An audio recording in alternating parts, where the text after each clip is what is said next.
விருச்சிக ராசி அல்லது விருச்சிக லக்னக்காரர்களுக்கு குரு பகவான் உங்களுடைய 9ஆம் இடத்திற்கு வந்து அமர்ந்தது அப்படிங்கிறது உங்களுக்கு நிறைய நற்பலன்களை கொடுக்க போகிறது. அதே நேரத்தில் சூரிய பகவானுடைய பெயர்ச்சி அப்படிங்கிறது இந்த மாதத்தினுடைய பிற்பகுதியில் இருக்குது, ஆடி மாதம் அப்படிங்கிறதுனால. அப்போ சூரியனும் வந்து கடகராசிக்குள்ளே குருவோடு சேருவார். கடகராசியில் இருக்கக்கூடிய சுக்கிரன் விலகி சிம்மராசிக்குள்ளே பிரவேசம் பண்ணுவார், உங்களுடைய தொழில் ஸ்தானம், ஜீவனஸ்தானம். இந்த ஜூலை மாதத்தினுடைய முதல் 15 நாட்களில் பெரிதாக எந்த விதமான ஒரு புதிய முயற்சியும் பண்ண வேண்டாம். ஜூலை மாதத்தினுடைய முதல் 15 நாட்களில் தொழில் வகையில் எந்த விதமான புதிய முயற்சிகள் எதையும் செய்யாமல் இருக்கிறது அப்படிங்கிறது நல்லது. சூரியன் வந்து உங்களுடைய 9ஆம் இடத்தில் போய் குருவோடு சேரும் பொழுது உங்களுக்கு நல்ல ஒரு தர்ம கர்மாதிபதி யோகமாக 9ஆம் இடத்துல போய் உட்காரும்போது சிவராஜ யோகமாக அது செயல்பட்டாலும் 10ஆம் இடத்துல தொழில் ஸ்தானத்தில் கேத்து இருக்கார், அங்கே மறுபடி போய் சுக்கிரனும் சேர்றார். அந்த சுக்கிரன் கேத்து காம்பினேஷனை பற்றி நம்ம பின்னாடி விரிவாக பேசலாம். அது வந்து உங்களுக்கு நிறைய மாற்றங்களை கொடுக்கும், நிறைய புரிதல்களை ஏற்படுத்தும். 4ஆம் இடத்து ராகு ஒரு பக்கமாக அமர்ந்து கொண்டு உங்களுக்கு குடும்ப வகையில் நிறைய ஒரு சண்டை சச்சரவுடன் கூடிய ஒரு நிம்மதியற்ற தன்மையை கொடுத்து அதன் மூலமாக பல புரிதல்களை ஏற்படுத்துகிறார். நிழல் கிரகங்களுடைய வேலையே என்ன அப்படின்னா அந்த இடத்த டோட்டலி ஆக்குப்பை பண்ணிட்டு உங்களுக்கு அதுக்கு உண்டான ஒரு வாழ்க்கை பாடத்தையும் கர்ம பாடத்தையும் அந்த இடத்துல உங்களுக்கு ஏற்படுத்தி கொடுக்கும். ராகு என்ன பண்ணுவாருன்னா ஒரு பெரிய கலைபரத்தையே உண்டாக்கி உங்களை அந்த இடத்த வந்து புரிஞ்சுக்க வைப்பார். கேத்து என்ன பண்ணுவார்னா செல்ஃப் இன்ட்ரோஸ்பெக்ஷன், உள்ளுக்குள்ளேயே அதை பற்றின ஆழ்ந்த யோசனைகளை ஒரு லூப் மோடில் உங்களை சுத்த விட்டு அதை வந்து புரிய வைப்பார். ராகு அப்படியே கட் பண்ணி அனுப்பிச்சு புரிய வைப்பார்.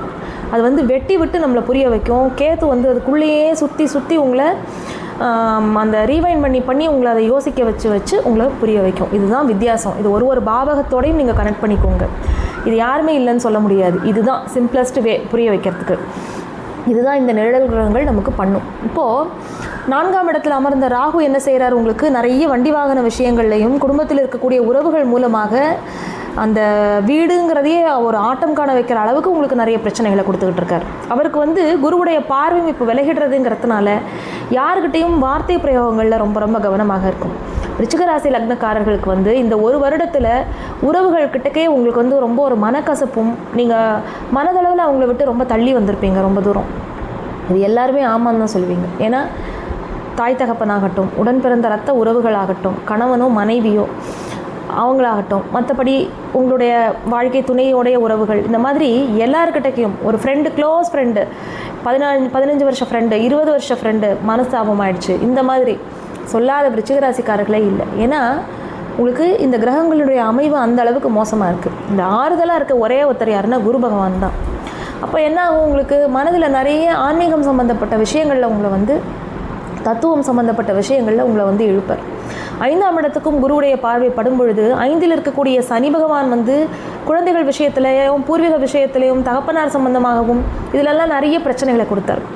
நிறைய பேருக்கு வந்து மூத்த குழந்தையுடைய வாழ்க்கையை பற்றின ரொம்ப கவலை இருந்திருக்கும். அவங்க வாழ்க்கையில் ஒரு முன்னேற்றம் இல்லையேங்கிறத பற்றின நிறைய ஒரு வருத்தங்கள் இருக்கும். மூத்த குழந்தைகளால் மன வருத்தங்கள் ஏற்பட்டிருக்கும். அது எல்லாத்தையுமே இப்போ வந்து நிவர்த்தி ஆகக்கூடிய காலகட்டம் இது. ஓரளவுக்கு அந்த குழந்தைகளை பற்றின கவலையும் போகும், அவங்களுக்கு ஆரோக்கியத்திலேயோ வாழ்க்கை முன்னேற்றத்திலேயோ இருந்த பிரச்சனைகளும் போகும். தாயார் வந்து இத்தனை நாளாக உங்ககிட்ட ஒரு மனஸ்தாபத்தோடு இருந்தாலோ அதெல்லாம் ஓரளவு இப்போ நிவர்த்தி ஆகும். நீங்கள் புரிஞ்சுக்க ஆரம்பிச்சிருவீங்க. இட்ஸ் நாட் லைக் அவங்க அவங்கள புரிஞ்சுட்டாங்கன்னு அர்த்தம் இல்லை. நீங்கள் புரிஞ்சுட்டு இப்படி தான் அப்படின்னு நடந்துக்கிறதுக்கு முயற்சி பண்ணுவீங்க. உங்களுக்கு அதை பற்றி தெரிய ஆரம்பிக்கும். அதே போல் தகப்பனார் வகையிலையும் உங்களுக்கு நிறைய மனஸ்தாபங்களும் மனக்குறைகளும் இருந்தது வந்து இப்போ ஓரளவு உங்களோட தகப்பனார் புரிஞ்சுன்னு நினைக்க ஆரம்பிப்பாங்க. அவருடைய ஆதரவு உங்களுக்கு நல்லபடியாக கிடைக்கும். அவருடைய ஆரோக்கியத்தில் மட்டும் கொஞ்சம் கவனமாக இருக்க வேண்டியது அவசியம். ஏன்னா 9ஆம் இடத்துல போய் சூரியன் உட்கார்றதுங்கிறது அவ்வளோ நல்லது கிடையாது. ஒரு வகையில் நற்பலன்களை கொடுத்தாலும் ஒரு வகையில் சில குறைகளையும் அது ஏற்படுத்துகிறது. ஏன்னா அது உங்களுக்கு பாதகஸ்தானத்தில் போய் உட்காந்துடுறாரு இல்லையா. அப்போது அரசு வழி ஆதாயங்கள் நீங்கள் எதிர்பார்த்த அளவு இருக்காது. நீங்கள் செய்கிற ஒரு நல்ல காரியத்தையே மற்றவங்க அப்போஸ் பண்ணி பேசுவாங்க. இல்லை என்ன இவங்க இப்படி பண்ணிட்டாங்கம்பாங்க. உங்களுக்கு தெரியும் நீங்கள் வந்து அதை ரொம்ப ஒரு ட்ரூத்ஃபுல்லாக நீங்கள் எவ்வளோ தூரத்துக்கு அதை செஞ்சீங்கன்னு சொல்லிட்டு. ஸோ அந்த இடத்துல உங்களுடைய ஆனஸ்டி பற்றி ஒரு கேள்வி வரும். நீங்கள் செஞ்ச காரியங்கள் வந்து சரியாக தப்பா அப்படின்னு சொல்லிட்டு அடுத்தவங்க டிபேட் பண்ணுவாங்க. அந்த மாதிரி விஷயங்கள்லாம் சிலது போகும். நீங்கள் வந்து அதை கூடிய மட்டும் கண்டுக்காமல் விடுறதே நல்லது. நீங்கள் பாட்டு உங்கள் வேலையை பாருங்கள். அடுத்ததாக ஒரு சொத்து வாங்கிறது, ஒரு சொத்து விற்கிறது, அந்த மாதிரி விஷயங்கள் எல்லாமே இந்த காலகட்டத்தில் நீங்கள் எடுத்து பண்ணிக்கலாம். உங்கள் ஜாதகத்தில் சொத்து வாங்குறது யோகம் எப்படி இருக்குது, யார் பேரில் வாங்கலாம், அதெல்லாம் மட்டும் பார்த்துக்கோங்க. அப்போ அதை நீங்கள் தாராளமாக பண்ணலாம். அது வந்து அக்டோபர் மாதத்திற்கு மேலே அது வந்து பலிதமாகும். இப்போ அதற்கு உண்டான ஆயத்த முயற்சிகள் எல்லாமே நீங்கள் பண்ணலாம். குலதெய்வ வழிபாடு அப்படிங்கிறது மட்டுமே உங்களுக்கு கை கொடுக்கும். எப்பயுமே விருச்சிக ராசிக்காரர்களுக்கு லைஃப் டைம் நீங்கள் என்ன பண்ணணும்னா, குலதெய்வ வகையில் உங்களுக்கு சின்ன சின்ன தோஷங்கள் இருந்தால் கூட அது என்னங்கிறத தெரிஞ்சு நிவர்த்தி பண்ணிக்கோங்க. பிரச்சனத்துக்கு அதில் நல்ல நம்ம பார்த்து தாராளமாக சொல்ல முடியும். அதாவது உங்களுடைய குலதெய்வம் சம்மந்தமான யாருக்கிட்ட போய் பார்த்தாலும், எனக்கு சமீபத்தில் கூட ஒரு இவர் கேட்டிருந்தார், யாருக்கிட்ட போய் நாங்கள் வந்து சோழி போட்டு பிரச்சனை பார்த்தாலும் அவங்க இல்லாத தோஷத்தெல்லாம் சொல்லிடுறாங்க, கேட்குறதுக்கே பயமாக இருக்குன்னு. அது அப்படி கிடையாது. பொதுவாக வந்து பிரச்சனை எதுக்கு பார்க்குறதுன்னா, நீங்கள் நம்ம என்ன கேள்விகளுக்காக போய் உட்காரோங்கிறதும் இருக்குது. ஒரு வாழ்க்கையில் வந்து அடுத்தடுத்த நிலையில் தடைகள் இருக்குது. இந்த மாதிரியான தீராத விஷயங்களுக்கு தான் வந்து சோழி போட்டு அது மூலமாக நம்ம நிவர்த்தி தேடிக்கிறோம். ஸோ நீங்கள் என்ன கேள்விக்காக போய் உட்காந்தீங்க அப்படிங்கிறதும் அந்த இடத்துல இருக்குது. ஸோ இல்லாத ஒன்றை வந்து எந்த ஜோதிடரும் இருக்குது அப்படின்னு சொல்லிட மாட்டாங்க. அதனால் தகுந்த ஆட்களை போய் நீங்கள் பார்த்து தெரிஞ்சுக்கோங்க. குலதெய்வ வழிபாடு மட்டுமே உங்களுக்கு வந்து சரணாகதின்னு வச்சுக்கோங்க. அது மட்டுமே உங்களுக்கு நிவர்த்தி தரக்கூடியதாக அமையும். அடுத்ததாக, உறவுகள்கிட்ட பேசும்பொழுது ரொம்ப வார்த்தை பிரயோகத்தில் கவனமாக இருங்க. புதன்கிழமைகளில் நீங்கள் மௌன விரதம் இருக்கிறதுங்கிறது ரொம்ப ரொம்ப நல்லது. ஏன்னா உங்களுக்கு வந்து அந்த வாக்குக்கு, பொதுவாக வாக்குக்கு உண்டானவர் வந்து புதன். நம்ம வார்த்தை, படிப்பு, எழுத்து இதெல்லாம் நம்ம சொல்கிறோம். உங்களுக்கு வந்து அவர் அஷ்டமாதிபதியாக போயிடுறதுனால நீங்கள் சொல்கிற ஒரு வார்த்தையை உங்களுக்கு எதிராக மாற்றிடுவாங்க. இவங்க இல்லை, இவங்க இப்படி தான் சொன்னாங்கன்னு சொல்லிடுவாங்க. அப்போ நீங்கள் சொன்ன வார்த்தைகளுடைய அர்த்தத்தை வந்து அங்கே சொல்லாமல் நம்ம சொன்ன அந்த ஹார்ஷாக எப்படி சொல்லியிருக்கோமோ அதுதான் அங்கே நிற்கும். பத்தாத்துக்கு இப்போ செவ்வாயும் வந்து 7ஆம் இடத்துல போய் உட்காரும் பொழுது சமசப்தமமாக உங்கள் ராசியையும் பார்க்குறார், உங்கள் 8ஆம் பார்வையாக உங்களுடைய 2ஆம் இடத்தையும் பார்க்குறார். வருமானம் எல்லாம் நல்லா இருக்கும். வாயை இதாக வச்சு பழைக்கிறவங்க சொல்லுவோம் இல்லையா, வார்த்தை தான் வந்து நமக்கு வருமானம் அப்படின்னுட்டு. அந்த மாதிரி ஆசிரியர் தொழிலில் அட்வொகேட்டாக இருக்கிறவங்க, அப்புறம் இந்த மாதிரி தொழிலில் இருக்கிறவங்க, அவங்க மார்க்கெட்டிங்கில் இருக்கிறவங்க, பேசினா தான் எங்களுக்கு பேசுகிறது தான் பிழைப்புன்னு சொல்கிறவங்க எல்லாருமே, மீடியாவில் இருக்கிறவங்க, அவங்க எல்லாருக்குமே நல்லா இருக்கும். ஆனால் ஒரு 15 நாட்களுக்கு கொஞ்சம் கவனமாக இருக்க வேண்டியது ரொம்ப ரொம்ப அவசியம். வருமான பாகம் எல்லாம் நல்லா இருந்தால் கூட ரொம்ப ஒரு எச்சரிக்கையோடு பேசுகிறது அப்படிங்கிறது ரொம்ப முக்கியம். அதில் மட்டும் கவனமாக இருங்க. அதனால் புதன்கிழமைகளில் காலம்பரை 6 to 7 அந்த புதன் ஹோரையில் நீங்கள் மௌன விரதம்ங்கிறது இருக்கிறது, அந்த 1 மணி நேரங்கிறது ரொம்ப நல்லது. அது மட்டும் கொஞ்சம் பார்த்துக்கோங்க. அடுத்ததாக, கணவன் மனைவி உறவு நிலை அப்படிங்கிறது வந்து கொஞ்சம் அந்த ஒரு ஹீட்டட் ஆர்குமெண்ட்ஸ் எல்லாம் இருக்கும். நீங்களுமே வந்து சட்டுன்னு உங்களுக்கு கோவம் வரும். ஏன்னா ராசியவே செவ்வாய் பார்த்துன்னு இருக்கார்.